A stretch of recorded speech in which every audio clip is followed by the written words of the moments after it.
I landed at like my dream job and I found McKinsey awesome. By 27, I was making 100 grand, but then I woke up around like 30 years old and I was working with jerks. I just had the sense that there was more to life. My biggest fear was I didn't want to show up at 55 years old, angry, fat in a cubicle, like resenting my life and regretting the decisions I didn't make. Where do our work beliefs come from? Where does this success culture come from? How did this shift towards thinking meaningful work was a good thing to aim at? I think many current McKinsey, BCG, Bain, other strategy consultants, they're too damn soft. If you are an annoying asshole and you decide you're going to bring that to work, like you might get fired, right? Everyone hates being a lawyer. They're in it for the money and status. People are expecting like so much from work. They want work to provide their happiness, their meaning, their well-being, their mental health, their excitement, their creativity. This like nonsense ikigai diagram. What you can do to serve the world, what you can be paid for, what you love. It's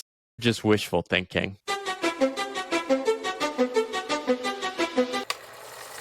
Yeah, I came across you, weirdly enough, on the Other Life podcast with Justin Murphy. Nice. And then I almost had to rewind and go back because surely this cannot be a McKinsey consultant on this podcast. I would assume, let alone anyone featuring on this, no one from McKinsey probably even listens to this. It's a non-normie space. Yeah, I think that's a big part of my journey is reinventing my life. And a lot of that was finding new friends. Yeah. When I left, it wasn't that I didn't have friends. It's that I didn't have people that really cared or understood my new journey. And I felt alone. When people would ask me what I was doing, I felt like I needed to defend myself all the time. And I went out in those first 2 years and had this mindset of finding new people on weird paths is the most important thing. And I did. And I think I've found a lot of really interesting corners of people on the internet that really jive with what I didn't know I wanted at a younger age, which was like lively discussion around ideas, people orienting their lives around creativity and different things like that. Paul, do you want to outline this journey, a whistle-stop tour of where you grew up, high school, college, career, and even more interestingly, what you're doing now? I grew up in Connecticut in the US, was always this person that was pretty happy, good in school, grew up in a really small town, didn't have this idea that I needed to be like successful or work for impressive companies. That sort of came in college. And I was in the honors program at University of Connecticut, my state school, and was suddenly surrounded by people that had applied to 35 schools and they landed on UConn of some like complicated calculus. I just wanted to go to the basketball games and have fun in college. But that kind of attitude really started to seep in and I wanted to push myself. I found that like I was a pretty good student at UConn too. And when you're a good student, people pay attention to you. They start suggesting things to you. Oh, you could probably land that job. So I started just thinking a lot more about like success and like prestige and getting really sucked into that. When I was a senior in college, I decided I wanted to break into consulting. Pretty much got rejected by every firm in the world. I think I applied to all of them. They're at least like all the ones I could find. Ended up working at GE in the financial management program, which like didn't even make sense at the time. Like I had taken like 3 finance classes and it told the people like I was really interested in finance and corporate accounting. It's like looking back, like probably not, but I'm glad I learned it. And then kept still trying to break into consulting. Got rejected by a bunch of firms again. I started applying in like the end of my first year at GE. And then McKinsey offered me a job as a research analyst in the operations practice, which was like crazy because I was willing to blow it up and walk away. Moved to Boston. I was just going to take classes part-time. And I had no idea. I had no plan. But then I landed at basically like my dream job. And like I found McKinsey awesome, especially at 23 years old. Yep. And it was such a good experience. And I just got sucked into that world. And I wasn't aware of when that excitement, learning, and energy started to drift away because it was just very subtle over the years. But then I woke up around like 30 years old and I was like, I didn't really like much of what I was doing. I was working with jerks. I was no longer working with the young, energized employees. I was motivated. I was incentivized to care about making more money, closing every sale, overreacting to every client response. And it was like, I don't know. I fumbled around for a few years, applied to a few different jobs, but ultimately ended up leaving in 2017. And then that brings us to my weird, interesting journey over the last 5 years. And so how is your current work situation, if one can call it that? I started out with the idea that I would become a freelance consultant. I figured I'll just work slightly less. I'll go from strategy consulting in a team to working on my own. I'll have more autonomy and control, and it will be great. The reality was, like, I didn't actually love consulting that much, because if you want to make good money in consulting, you have to charge higher rates and you have to work for higher levels of the organization.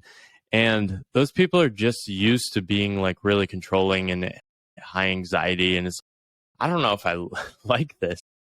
I still do a bit of consulting here and there, but after 6 months of making money and proving to myself, okay, I can make this work, I lowered my cost of living. I read this article, and a number of other things happened at the time. This article by Andrew Taggart, if work dominated your every moment, would life be worth living? And I wasn't comfortable with my response to that question. My response was no, and I think it does dominate my every moment. Like, even when I was freelancing, I was still had this idea like I should wake up and work Monday through Friday. It's like, where did that come from? Why?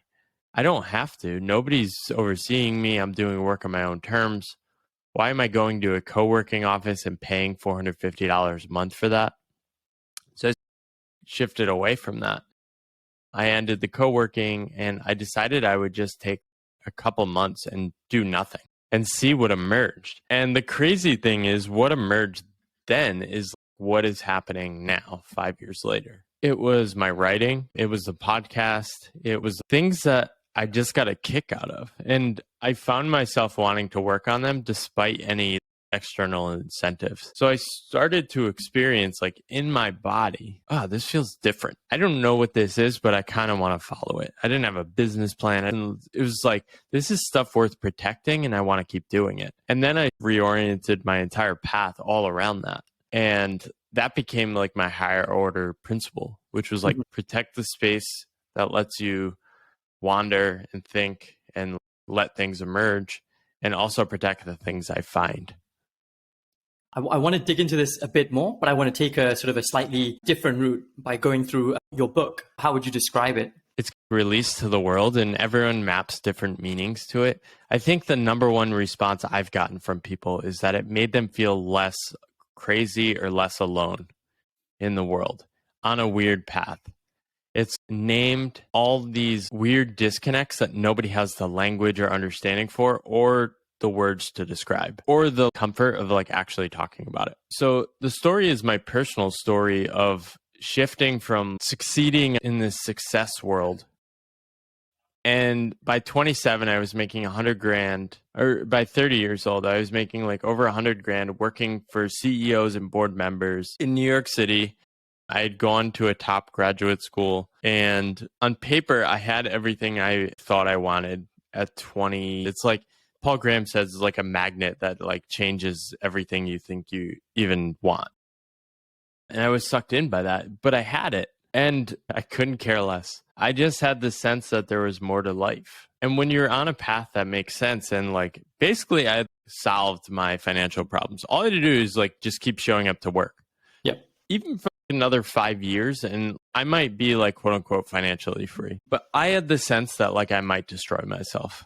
And I might destroy myself in the sense that like my biggest fear was I didn't want to show up at 55 years old, angry, fat in a cubicle, like resenting my life and regretting the decisions I didn't make. So it's really a journey of that, but it's also a deeper exploration of like, where do our work beliefs come from? Where does this success culture come from? How did this shift towards thinking meaningful work was a good thing to aim at come from? Is that a like risky idea? I think so. And really trying to do it in a very like thoughtful way. And then the second part is really about my own journey of coming alive through leaning in that different direction and like finding the weirdos, like creating online and just like finding this intrinsic nature of showing up in the world that is like so priceless. I remember reading somewhere, it was Venkatesh Rao, and I think he said that your book drove home the point that the culture of modern work is this success cult. And he said that it drove home the point in a way that no other book had managed to do, because it tied up all these different concepts of what we had. And this started well beyond the first job, right? This is actually starting in high school, and you're constantly chasing this prestige, not necessarily because it's what you want, but it's potentially a function of mimesis. And this gives way to the laptop class or the spreadsheet optimizers. And this gets to that disconnect, which I think a lot of individuals feel in the modern workplace. It was pretty cool to see him say that. He doesn't just say nice things to say that. No, yeah. So it was pretty cool. Honestly, I think if somebody could write the better version of my book, it's probably him. I think the point he's talking about, though, is something I realized, which is like there's all this propaganda online, which is like, quit your job and do your own thing and be happy. It's like the reality is the fabric of culture and society is this work culture. It is so deep that you can't actually escape it. And so what I'm saying is don't quit your job and be happy, because you need to quit your job and like figure out which game you can play within that system that isn't going away. I think in my travels around the world, like I did the nomad thing, I'm still like semi-nomad. I meet people that really want to escape, and they join like spiritual movements, and they really are like disconnected from reality. They're so angry at culture. And that was my vibe like the first 2 years of my leap. It was just like, work sucks, organizations are evil, but like organizations just are. Yep. Our work incentives and culture just are. I needed to go internally and just like figure out, given my personality, and this is the thing like people really struggle with. It's, people can't just do this. It's, well, yeah, it works for me. That's why I'm saying like figure out what your personality is, then see what game or costs you're willing to pay. There is no transcending this system. You have to work within its confines. Yeah. Well, I think having the sense that you can send this it's a little too bold, I think. It's going to end in failure. And you see this all the time. Like people just think they have everything figured out. And my fundamental premise is I don't know what I'm doing. I'm not going to lead us to some post-work utopia. Individually, like I need to work within what like Andre Gore's called like the wage-based society. There's a lot of independent workers, freelancers, self-employed people that talk about like the autonomous man, like you're doing your own thing. It's like those people are probably relying on people that are working for a wage. So like you're still in the system. You just happen to have a certain set of skills or enough wealth to pay slightly less cost than other. I'd get more followers if I promised like ultimate freedom and stuff. There are these two schools of thought where the concept of entrepreneurship suddenly became very sexy. Maybe at one point, this would have been the world of finance or consulting, and then maybe tech came next. And then this idea of starting your own sexy deep tech startup.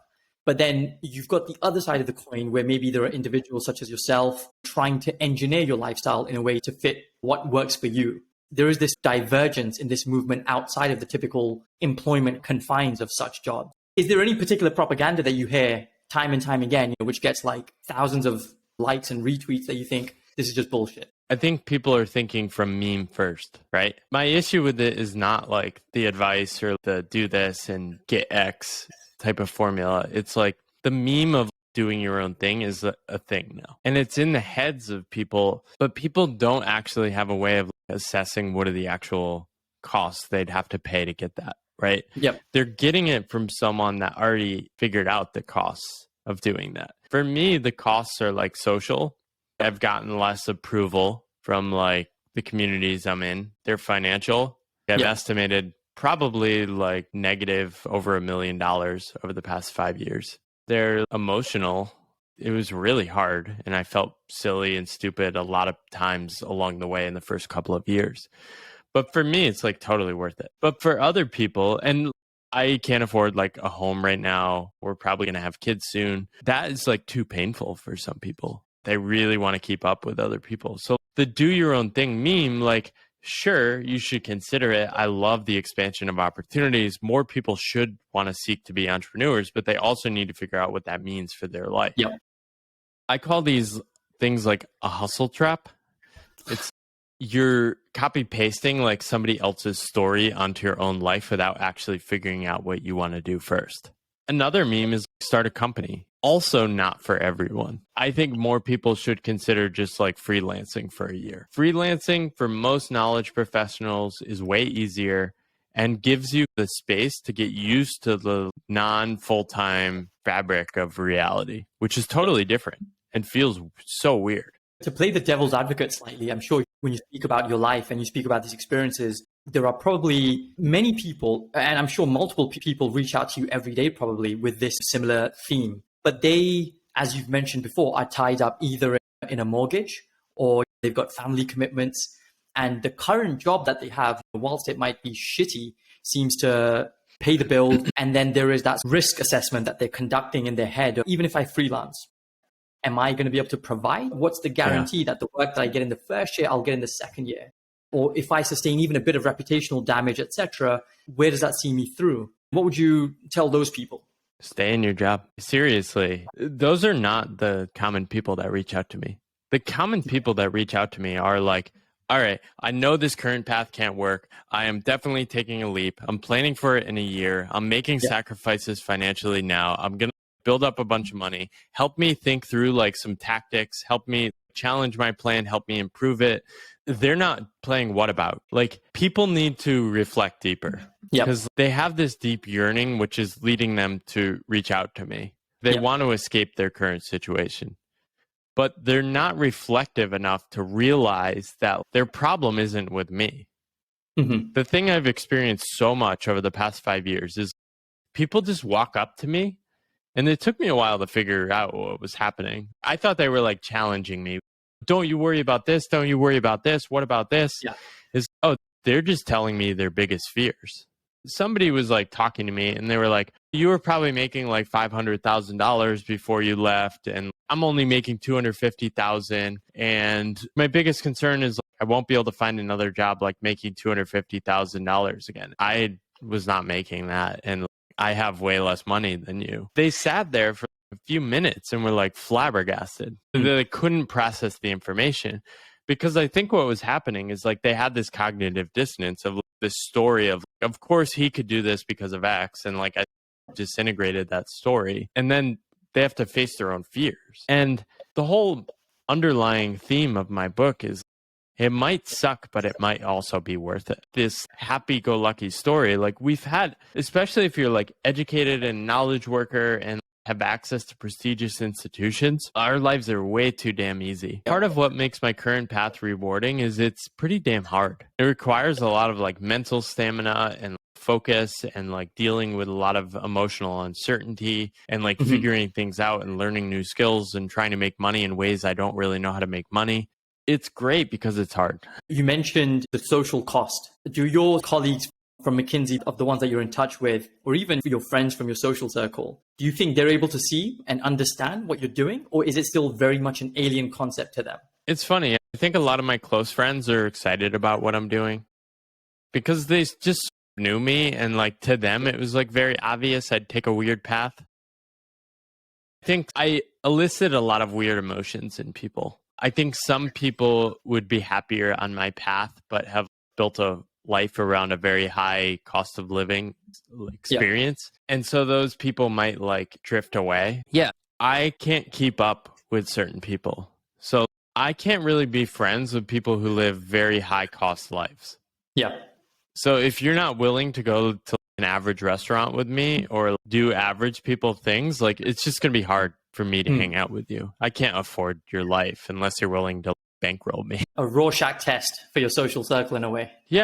I'd love to get into the minds of what people really think. I think some people probably despise me. There's this element of people just hate these like social media posters, like these people selling courses, and they just recognize like this impulse inside of themselves to want to sell themselves, or like maybe they have some envy towards the freedom I have. I imagine there's people that would just like never say anything to me because they just are like, he's such a grifter. And so I have this line, self-employment is probably less grifty than it appears. And most full-time jobs are more grifty than they appear. Like many full-time jobs are an organized grift with a suit on. The whole finance industry like openly talks about how they're just like cashing checks and then going to move on and do something else. They're like in it for like instrumental means. Consulting too. It just happens that consulting is like working at the highest levels of the organization, which has closer access to the money. And because of that gets higher salaries. That's just how the system works. Probably way more grifty than like self-employment, because when I'm working on my own, like I'm at risk of destroying my reputation with everything I do. I have more skin in the game. Graeber mentioned this about the concept of bullshit jobs. And then as you outline, you have way more skin in the game, doing your own thing, putting your sort of reputation down on the line, and you have to deal with the consequences of what you do. Yeah, and this is part of like our scripts around work. Ben Hunt talks about this. He calls about like the industrially necessary egg. You can talk about the industrially necessary worker. So we have these industrial systems and they really powered a lot of the wealth in the second half of the 20th century. And our stories about what one should do in life solidified around like this. Especially a man should show up to a full-time job, suffer and sacrifice for the overall system and wealth of the nation, right? Hunt has this idea of the industrially good egg, right? There is a clean, perfect egg that can be produced by the system. And similarly, there's a clean, perfect worker that shows up and produces for the system. Except like he's a farmer and there's these weird, dirty eggs, but they're delicious. But the system doesn't recognize them. Similarly, self-employed people are not recognized by the system. So we have this massive lag that like the best thing you can do is work a full-time job. So even if you're making it on your own, a lot of people won't recognize that as real. People still say to me all the time, oh, Paul doesn't have a real job. Yeah, I don't, but I'm making it work. And more people should take this path, I think. Your podcast with Jim O'Shaughnessy on Infinite Loops, where you spoke about some of the trends perhaps going into the future will be what was termed as the great resignation. I think you saw it as like the great contemplation or the great reshuffling. And instead of trying to avoid variance, people may seek that.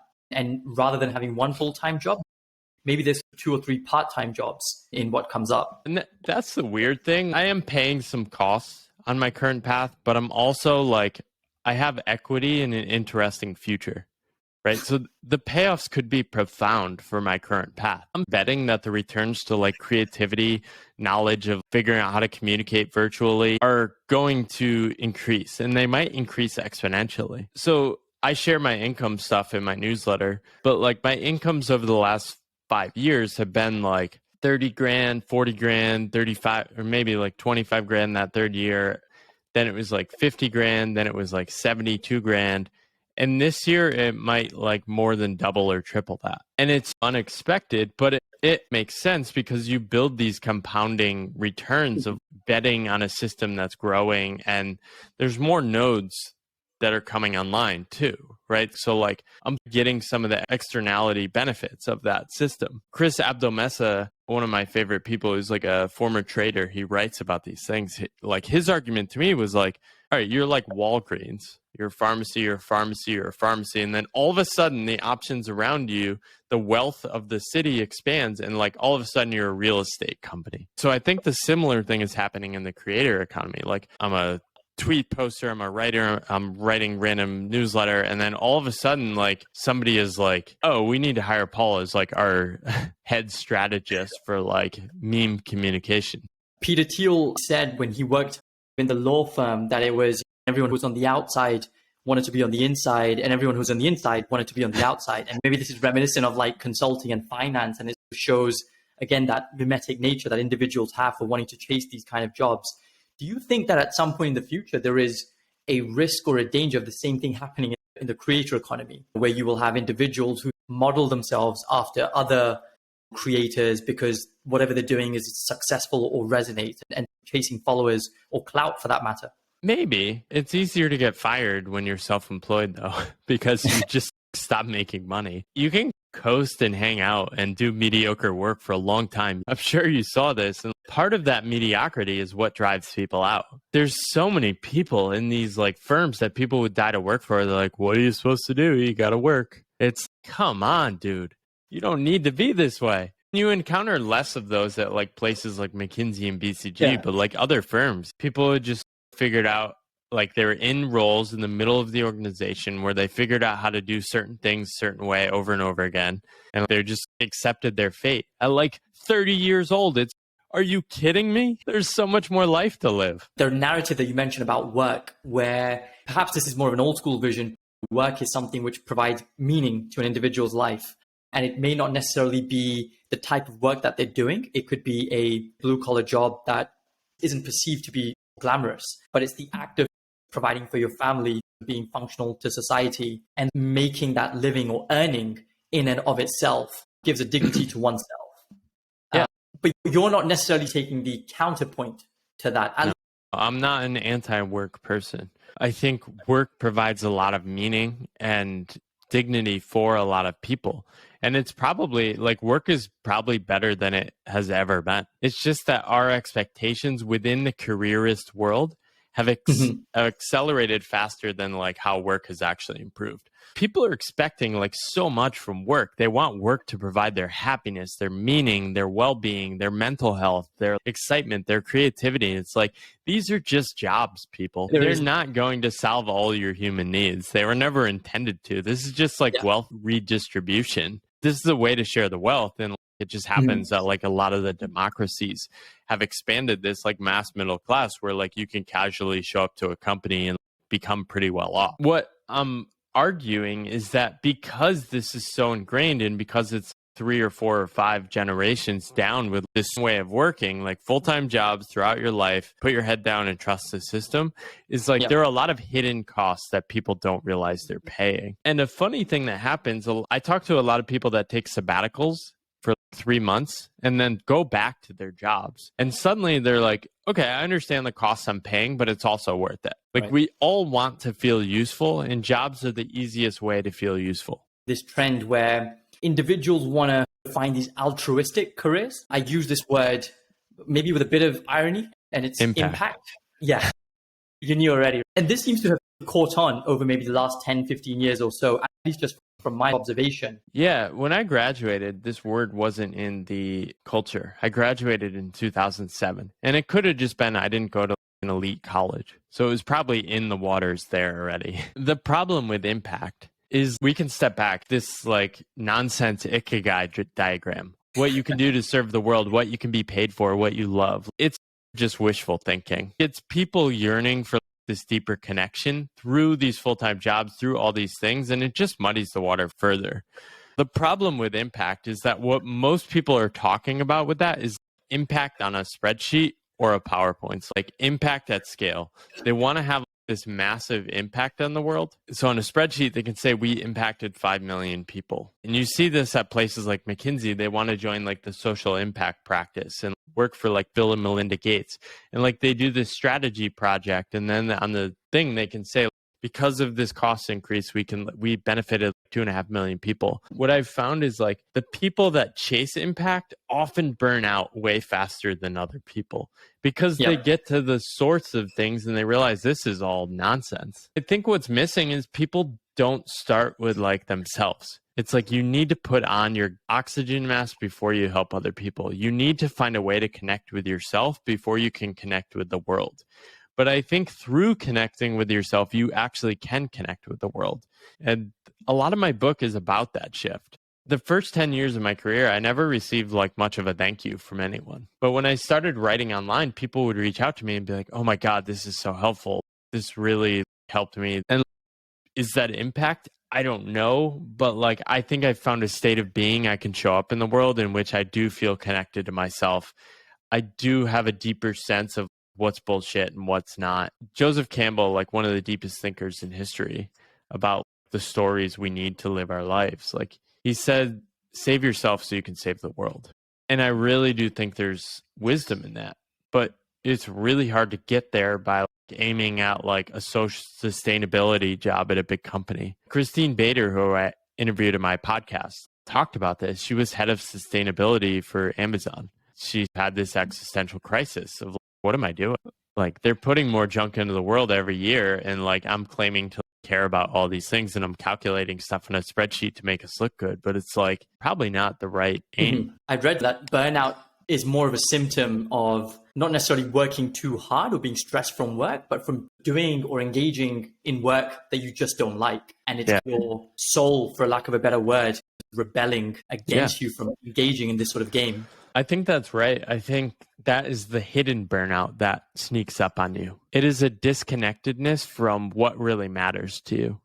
And that can be so painful. And for me, I experienced it. I wasn't very busy. I wasn't working more than 40 hours a week. I probably had 20 hours of work a week, but it was so painful. I think what made it hard for me to see is I assumed burnout was like 100-hour weeks on Wall Street, right? Yeah. And this physical exhaustion. I didn't have that. I had this like low-grade burnout that was just always there. It felt like a pebble in my shoe, right? And it's easier to ignore that because you can just get along in that. The sort of physical burnout from like crazy long hours is easier to notice because you will literally like physically stop operating. How did you feel when it was Sunday evening or early Monday morning? Did you feel a sense of anxiety? A sense of, oh crap, here we go again? Or tomorrow's Monday, shit.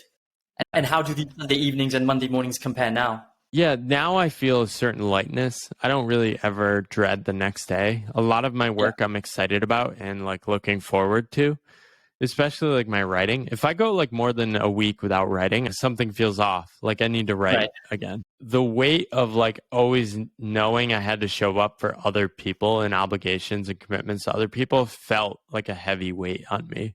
And that feeling becomes more obvious looking back because I don't have that anymore. The companies now seem to be investing a lot more in mental health resources. It's given rise to a whole new industry. Interested to hear your thoughts on it. Are you skeptical, or do you think this is a much needed solution? Are they missing the trick in any which way? Unless they're giving people sabbaticals without having to work a certain number of years. The problem is these policies are set by like senior people who have done nothing but work full time for their entire life. A lot of these things are bullshit, right? If you're offering a 6 p.m. meditation after work, like you're missing the point. I think the treatment most people need is like a 3-month break from worker mode. They need to get out of the day-to-day fabric of that wage-based society to figure out what's going on and to reconnect with themselves. So unless companies are willing to do that, like they're probably not that serious. You should have a decent amount of employees quitting from your wellness programs if they're working. I like what Zappos used to do, pay people to leave. And apart from that incentive program, anything else that you think is low-hanging fruit for companies to try and implement? I think remote work can have profound benefits, like especially if you let people live in different locations. Honestly, I'd pay for people to live in a different location for like 1 or 2 months every year. Give them a $5,000 stipend to go live in another place. I think that would make people a lot happier. What would be your most controversial advice that you could give to aspiring or current McKinsey consultants? I think many like current McKinsey, BCG, Bain, other strategy consultants, they're too damn soft. I think most of them should take like a year and become a freelancer for a year and just test themselves a little, learn a little bit more about what they really want. And like, it's pretty easy to go back and get a job. The odds are if you're willing to stay on that path, like you're going to generate way more wealth than you need. Take a year when you're younger, like 27 years old, 30 years old, do it now. Yeah. And like really test yourself, learn a little more, learn about like, creating and experimenting online. Oh my God, like profound benefits. Yeah, too many of them are just so soft. They just like can't imagine a life without making like 200 grand a year. We're getting to the salary levels where it's like clearly just a payment for like sacrifice. But what's happening in these knowledge work jobs is like people are making far beyond what they need. So they're leading to these existential crises. Like people have this feeling like, oh, I can't solve my money worries. What am I doing? And so that's why I was joking. Like, I think a lot of like 24-year-olds are going to reach out to me. I talk to software engineers all the time now because they're making so much money in a few years and they have $1 million in the bank and they're like 26 and they're like, what am I doing? I hate working at this company. What do I do next? There was one question I wanted to ask. This whole bring your whole self to work, you hear about it across pretty much most organizations now. What do you make of that? It's bullshit, right? If you are an annoying asshole and you decide you're going to bring that to work, like you might get fired, right? So the other side of that is you might pay costs for that. Every company has a unique culture and things they incentivize and norms of who succeeds and accelerates. You got to figure out what game you're playing and figure out like what that really means. If everyone in your senior leadership team wears nice dress clothes and you're going to show up in like a Snuggie, like you might pay some internal costs for that. Why do you think so many companies proclaim that or go out of their way to try and advertise that? It's just copy paste culture PR. They're just copying what other companies say. And like they think, oh, we need to keep up with that. We need to attract more diverse candidates and like all these things. But it often just makes people feel worse. I did this scan of 100+ companies in 2021 of the career pages. And like every company is do the greatest work of your life. Be your full self. Imagine your dreams. It's like you have companies like Ropes and Gray that are like write your career story at Ropes and Gray. It's like you're a law firm. Everyone hates being a lawyer.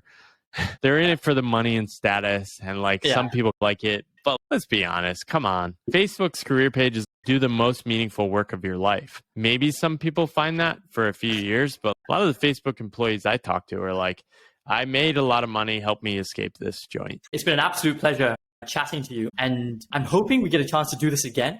I'm going to be following your journey and how things are going. I still don't really know what I'm doing. I'm having a lot of fun with the podcast. The book, like $10, I give you basically 5 to 10 years of my fumbling around and figuring things out. People seem to really like it. Check it out. And yeah, good luck anyone reimagining their work life.